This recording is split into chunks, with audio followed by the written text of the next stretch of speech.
அபிராமி, நான் எத்திசையை நோக்கினும் உன்னுடைய படைகளாகிய பாசமும் அங்குசமும் வண்டுகள் மறைந்திருக்கும் மலர் அம்பு ஐந்தும் கரும்பு வில்லும் என்னுடைய துன்பங்களெல்லாம் தீர்க்கக்கூடிய திரிபுரையாகிய நின் திருமேனி அழகும் சிற்றிடையும் கச்சை அணிந்த குங்குமம் தோய்ந்த மார்பகங்களும் அவற்றின் மேலே அசையும் முத்து மாலையும்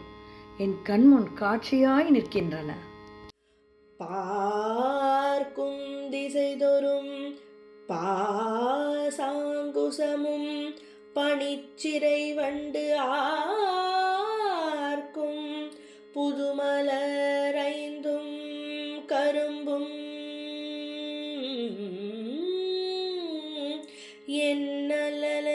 என்னலெல்லாம் தீர்க்கும் திரிபுரையாள் திருமேனியும் சிற்றிடையும் வார் குங்குமமுலையும்